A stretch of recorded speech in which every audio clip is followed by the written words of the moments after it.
மரியே வாழ்க, இயேசுக்கு புகழ். என் பெயர் சேவியர் மேரி, அறந்தாங்கி. நான் ஒரு அரசு ஊழியர். சென்ற மாதம் 22ஆம் தேதி இரவு 9:50 மணிக்கு எனக்கு ஒரு ஃபோன் வந்தது. அப்போது நான் ஃபோனை அட்டன் பண்ணி யார் என்று கேட்டேன். என்னுடன் பணிபுரியும் ஒரு சகோதரருக்கு என்ன வேண்டும் என்று கேட்ட பொழுது அவர் எனக்கு எனது தாய்மாமனுடைய அக்கா மாப்பிள்ளை மிகவும் உடல்நிலை சரியில்லாமல் மதுரை மீனாட்சி மிஷன் ஆஸ்பத்திரியில் சேர்த்துள்ளார்கள். காலையிலிருந்து எந்த விதமான மருத்துவமும் பார்க்கவில்லை. எனது அக்கா மாப்பிள்ளை மிகவும் மோசமான சூழ்நிலையில் உள்ளார். மேடம், எனக்கு ஏதாவது ஒரு உதவி பண்ண முடியும்னு மனசு இருந்தால் பண்ணுங்கன்னு சொல்லிட்டாங்க. சரிங்க தம்பி, நான் ஒரு 10 நிமிஷம் கழித்து ஃபோன் அடிக்கிறேன்னு சொல்லிவிட்டு உடனே என் கையில் இருந்த அரிமளம் கனவின் சூசையப்பர் சுரூபம் என் கையில் இருந்தது.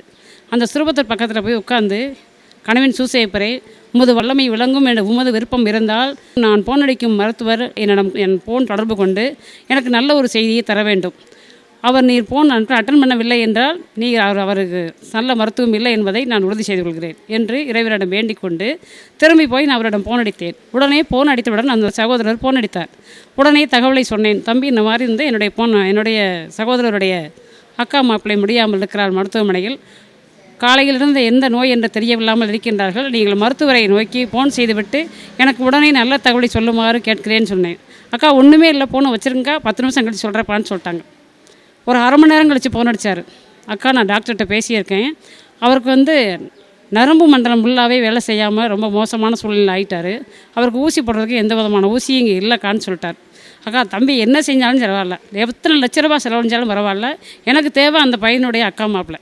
நீங்கள் யாராவது மருத்துவரை அணுகி நீங்கள் எனக்கு எப்படியாவது ஊசி மாத்திரை வாங்கி நீங்கள் இந்த மருத்துவம் பார்த்துடணும்னு சொல்லிட்டேன். அவர் திரும்பி ஒரு 10 நிமிஷம் கழித்து ஃபோன் அடித்தார். அக்கா, மருந்து எல்லாம் வாங்கிட்டாங்களாம், இப்போயே ஏற்ற போகிறாங்களாம், 8 பாட்டில் ஏற்றினப்பினால தான் உறுதி செய்ய முடியுமான்னு சொல்லிட்டாங்க. நீங்கள் ஏற்ற ஆரம்பிங்க, நான் கடவுள்கிட்ட ப்ரேயர் பண்ணுறேன்னு சொல்லிட்டேன். நைட்டு 11:30 மணிக்கு நான் கனவின் சூசையப்பர் பொழுது அழுத வேண்டினேன். நீ உண்மையாகவே இருந்தால் நான் உங்களை அரிமளம் சர்ச்சில் சாட்சி சொல்கிறேன். நீங்கள் எனக்கு அந்த மருந்து அவருடைய உடம்புக்கு ஒத்துழைப்பு கொடுத்து சரியாக வந்துடணும்னு வேண்டிட்டேன். நைட்டு 1:30 மணிக்கு கேட்டேன். மேடம், ஒரு பாட்டில் ஏறிடுச்சு, எதுவுமே செல்ல, அமைதியாக இருக்காருன்னு சொல்லிட்டாங்க. அப்புறம் 4 மணிக்கு கேட்டேன். மேடம், 2 பாட்டில் ஏறிடுச்சுனாங்க. அடுத்த நாள் காலையில் 6 மணிக்கு கேட்டேன். 3 பாட்டில் ஏறிடுச்சுனாங்க.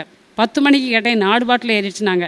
டாக்டர் போய் கேட்டோன்னே 4 பாட்டில் உடம்பை ஏற்றுக்குச்சு அப்படின்னா வைத்தியம் பார்த்தலாம், எதுவுமே யோசிக்காதீங்க. ஒரு இன்ஜெக்ஷன் 1 லட்ச ரூபா. அந்த ஒரு இன்ஜெக்ஷனை 8 பாட்டிலாக கடந்து 8 பாட்டிலாக 8 நாள் ஏற்றுனாங்க. சரியாக 13ஆவது நாள் அவருக்கு உடல்நல நல்லா நார்மலாக வந்துருச்சு. நேற்று போய் அவங்க ரீசெக் பண்ணிட்டு இனி உடம்புக்கு எதுவுமே இல்லை, எல்லாமே நல்லா இருக்குன்னு சொல்லிட்டாங்க.